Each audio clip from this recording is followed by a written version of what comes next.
일의 끝이 시작보다 낫고 참는 마음이 교만한 마음보다 나으니 급한 마음으로 노를 바라지 말라.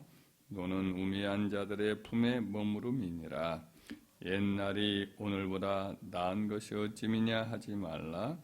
이렇게 묻는 것은 지혜가 아니니라. 아멘.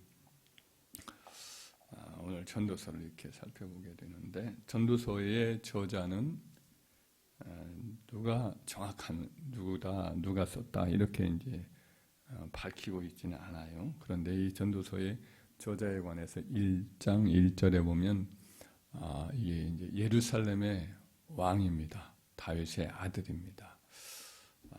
그래서 이 내용을 이렇게 살펴보면 굉장히 이제 부유하고 또 지혜가 있고 그리고 왕이고 예루살렘에 거주했던 사람이고, 그래서 통상적으로 솔로몬이라는 사람이 이에 가장 합당하다, 적합하다 생각을 해서 솔로몬으로 이렇게 생각을 하기가 참 쉽습니다. 이 저자는 오늘 이제 한 가지 깨달은 말을 여기서 이제 기록을 하고 있죠. 그것은 뭐냐면 일의 시작보다 끝이 더 낫다 이렇게 말을 합니다. 끝이 더 중요하다 이런 말씀을 하고 있죠.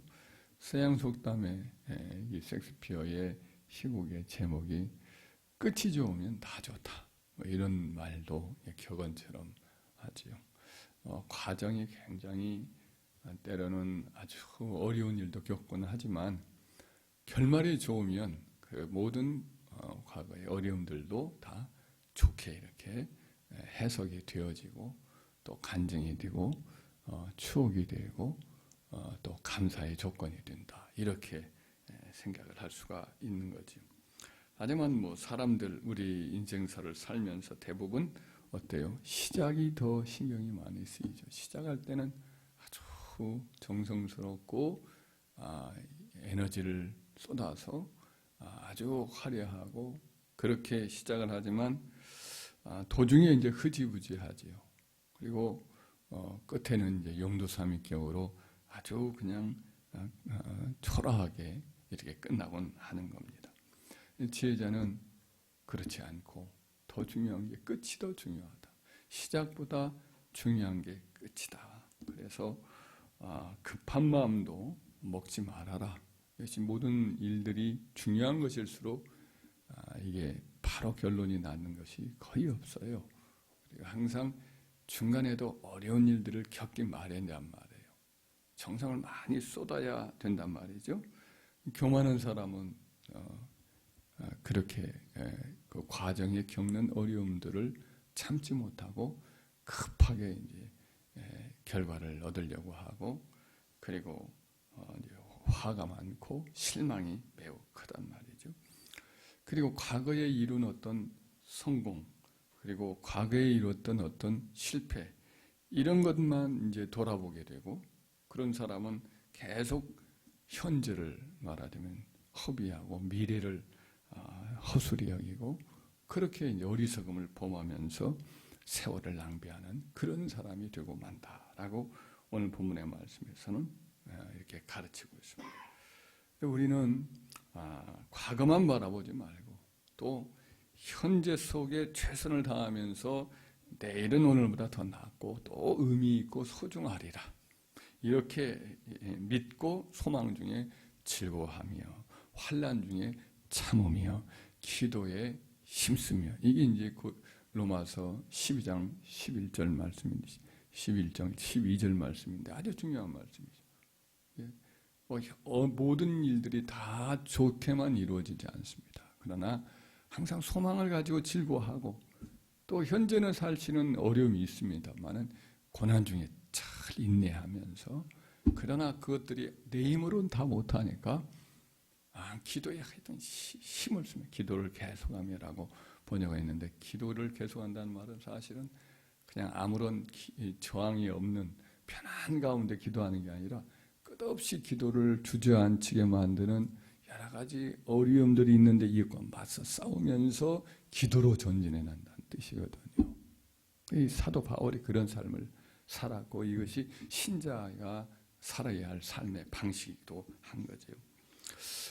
얼마 전에 김홍빈이라고 하는 등반을 한 사람이 있는데 이제 손이 이렇게 좀 그러니까 이제 얼어서 그랬는지 보니 손이 이제 이렇게 잘라졌지요. 그런데도 불구하고 계속해서 산악인으로서 등반을 함으로써 많은 존경을 받았던 사람인데 이 히말라야의 한 정상을 등정을 하고 내려오다가 사고를 당했지요. 대부분 이제 등반 사고가 높은 산악을 등반하는 분들은 올라갈 때보다 내려올 때 당하는 경우가 참 많습니다. 체력도 떨어지고 또 어떤 방심이 생기고 목표를 이뤘다라는 방심이 생기고 그러다 보니까 그때 이제 사고를 많이 당해요. 인생도 올라갈 때보다는 내리막길 때가 더 위험한 경우가 많이 있어요. 성경을 보면 대체로 이 실패를 하고 전쟁에서 실패하는 경우가 다 승리했어요. 이미 큰 싸움에 다 승리를 했는데 돌아가다가 방심할 때 그때 소수의 이제 적의 공격에 넘어지는 경우가 있습니다. 예를 들면 이제 아브라함 시대에도 마찬가지인데 그돌라오멜 연합군이 소돔과 고모라와 아드마와 스보임 이 네 왕을 다 이겨놨어요. 쑥대밭을 만들고 다 포로로 끌어가고 약탈을 해서 승리하고 돌아가다가 다메섹 부근에서 이제 다 승리했으니까 오는 도중에 다 완전히 휩쓸고 왔으니까 다 도망치고 군대 나라가 다 무너진 상태거든요. 근데 그때 아브라함의 용사들 그것도 뭐 정규군도 아니고 종들 훈련시켜가지고 수비대, 의용대 정도 수준인데 얼마 안 되는 그런 318명 정도와 또 그 근방에 있었던 또 동네 유지 토호들하고 연합엔 기껏해야 1000명이나 될까요? 이런 군대에 의해서 완전히 박살이 나고 다 얻었던 것도 놓치곤 그렇게 해서 끝나고 말았잖아요. 영적인 일도 마찬가지예요.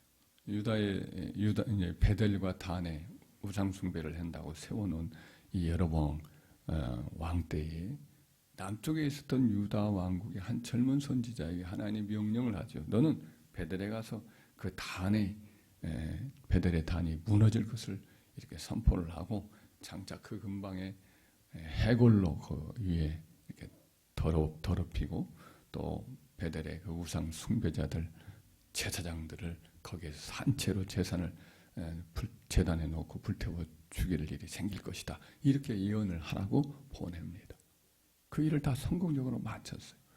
근데 하나님 명령하기를 너희는 거기서 먹지도 말고 마시지도 말고 오던 길로 다시 돌아도 오지 말고 그냥 알지 못하는 길로 이렇게 삐커니 돌아서 오라는 거예요. 그래야 이제 말하면 익숙함의 함정에 빠지지 않도록 사람이 오던 길이면 익숙해지니까 좀 이렇게 곁눈질도 하고 한눈도 팔고 그렇게 이제 올 수가 있는데 모르는 길이면 길만 이제 막 제대로 돌아올까 생각하면서 신경을 딴 데 쓰지 않고 앞만 보고 오거든요. 그렇게 하나님 명령을 했는데 거기 베델의 늙은 선지자가 그 아들들을 통해서 그 소식을 듣고 쫓아가가지고 한 상수리 나무 아래서 쉬면서 방심하고 그러고 있는 상태인데 늙은 선지자가 거짓말을 통해 가지고 자기 집으로 데려가서 먹고 마시게 만들어요. 그래서 사자에게 결국은 오는 도중에 물려서 죽게 되죠. 다 이뤘어요. 다 사명 감당한 것 같아요. 그런데 그만 돌아오다가 방심해서 죽임을 당하는 그런 일을 겪게 되는 거죠. 그리고 이 땅에 살면서 우리가 주님의 일도 마찬가지예요. 영적인 싸움도 마찬가지예요. 마지막 그 후반전이 중요해요. 그래서 에베소서 6장 10절 이하의 말씀에 보면 이런 말씀이 나와요. 끝으로 너희가 주 안에서와 그 힘의 능력으로 강건하여지고 마귀의 간계를 능히 대적하기 위해서 하나님의 전신갑주를 입으라. 우리의 씨름은 혈과 육에 대한 것이 아니고 정사와 권사와 어둠의 세상 주관자들과 하늘에 있는 악의 영들에게 상대함이니라. 그러므로 하나님의 전신갑주를 취하라. 이는 악한 날에 능히 대적하고 모든 일을 행한 후에 서기 위함이라 그랬어요. 모든 일을 다 이루었어요. 악한 원수마귀와 싸워서 승리했어요. 그런데 그만 승리한 다음에 이제 마귀는 물러갔다. 모든 문제는 다 풀렸다. 이제는 성공했다. 이제는 나도 섰다. 이렇게 하는 그 순간에 마지막에 돌아갔던 마귀가 더 악한 일곱 귀신을 끌고 들어와서 기도하지 않는 그 영혼을 도적질하면 그 악함이, 그 아주 형편이 이전보다 더 훨씬 안 좋아져 버려요. 이전에 깨어서 정신없이 막 싸우고 그럴 때는 괜찮았는데 이 악한 마귀가 더 강한 아주 흉한 일곱 마리의 마귀를 데리고 온단 말이에요. 귀신을. 그렇게 되면 그 기도하지 않고 깨어있지 않고 그냥 그런 상태에서 이제는 사로잡히면 그 형편이 이전보다 훨씬 안 좋은 형편이 될 수 있다는 거예요. 그래서 목회자들 가운데, 특별히 부흥사 목사님들 가운데 그런 경험을 토로할 때가 있어요. 어떤 곳에 가기 위해서 부흥회를 인도하기 위해서 가요. 그래서 열심으로 기도합니다. 때로는 밥도 먹지 않고 금식하면서 기도도 하고 그랬어요. 다 끝났어요. 성공적으로 은혜 다 받았어요. 근데 돌아올 때에 모든 것을 끝마치고 난 그때에 기도하지 아니하면 그때 이제 여러 가지로 영적으로 아주 어려운 일도 생기고 육신적인 어떤 유혹도 생기고 그래서 영적으로 약해지고 그렇게 오히려 더 큰 싸움을 싸우고 나서 흔들린 경우도 많이 경험한다. 그래서 영적 싸움을 싸우고 난 다음에 그 다음에 항상 기도하고 더 하나님 앞에 시간 들여서 더 그렇게 막는 영적인 방패 기도를 하고 그럴 때 비로소 시험을 이길 때가 많다. 이런 이야기를 하는 경우를 봅니다. 그래서 모든 일을 행한 후에 서는 게 이게 중요해요. 우리가 신앙에 있어서 일의 시작보다 끝이 더 중요하다. 이 말이 여러 가지 의미가 담겨 있다고 생각을 합니다. 우리 신앙생활에 부르심을 받았을 때 뜨거웠죠. 첫사랑도 뜨거웠죠. 그러나 후반전에 신앙이 아주 형식화되고 또 종교화되고 하나님과 영적 교제가 없어지고 기도는 형식화되고 생명력이 없는 그런 신앙 생활을 하다가 무너지고 그걸로 끝나는 경우가 많잖아요. 솔로몬도 그의 말년에 간신히 해보겠다고 할까요? 이 전도서는 그의 말년에 그의 많은 세월을 낭비하고 말년에 부끄러운 구원을 받는 셈이 되지. 아사라는 사람도 좋았어요. 그냥 말년에 그만 세상적인 방법을 하나님을 의지하기보다는 세상적인 방법을 쓰다가 발병에 걸리고 선지자가 책망을 할 때 그것을 아주 막 불끈 화를 내면서 그 사람을 가두고 하나님의 선지자를 소중히 여기지 않고 순종하지 않고 그렇게 했다가 발병에 들어가지고 2년 동안 고생하다가 그때도 회개할 기회를 준 거거든요. 하나님이. 근데도 그냥 의사만 출창 불러대고 하나님을 구하지 아니함으로 그 병중에 죽었다 그랬어요. 그러니까 말년에 이 아사는 하나님과의 교제에서 멀어짐으로 말미암아 그 영혼이 참 부끄럽게 초라하게 인생을 끝난 셈이 되지. 그래서 참 일의 시작보다 끝이 낫다.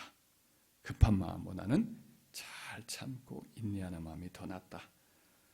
과거를 실패나 과거의 성공에 이게 집착하면서 현재를 낭비하고 미래에 대해서 하나님과 동행하려고 하는 꿈꾸고 기대하면서 오늘보다 더 나을 것이다. 이런 기대하면서 나아가지 못하고 과거에 집착하거나 과거를 자꾸 회상하면서 자기 연민에 빠지는 것, 이것은 아니다. 이렇게 이제 말씀하는 거 오늘 본문의 말씀. 그런 점에서 우리가 앞으로 남은 세월을 잘 보내는 것, 이게 더 중요하다. 이제부터가 더 중요하다. 할렐루야. 세월을 아끼라 때가 악하니라 그러잖아요. 아끼다라는 말은 이제 헬라어 말로 이것을 값을 주고 산다는 뜻이죠. 그러니까 우리에겐 주어진 남은 세월을 의미 있는 영원한 가치를 가질 수 있는 시간들로 바꾸라는 거예요. 이것은 어떻게 해요? 우리 지혜나 힘이나 노력으로는 잘 안 되고 하나님의 은혜로 이것을 가능한 거거든요. 그래서 그 말씀 주변에 뭐라고 사도 바울은 말하느냐면 술 취하지 말라. 이는 방탕한 것이니 오직 성령으로 충만함을 받아라. 이런 말씀을 합니다. 우리 힘으로는 세월을 이렇게 구속할 수가 없어요. 의미 있는 가치 있는 영원한 가치를 부여하면서 살 수 있지를 못해요. 그래서 오직 성령으로 충만할 때 세월을 아끼면서 잘 이것을 의미 있게 복되게 살아갈 수가 있으니 그런 점에서 오늘 전도자가 과거의 여러 가지 자기의 성공과 실패를 돌아보며 이러면 안 되겠구나 깨달은 마음으로 기록한 이 전도서의 교훈 일의 시작보다 끝이 더 낫다. 이것을 어떻게 잘 마무리할까 이렇게 해서 성공한 연후에 주님 앞에 서는 저와 여러분 되기를 주의 이름으로 축원합니다.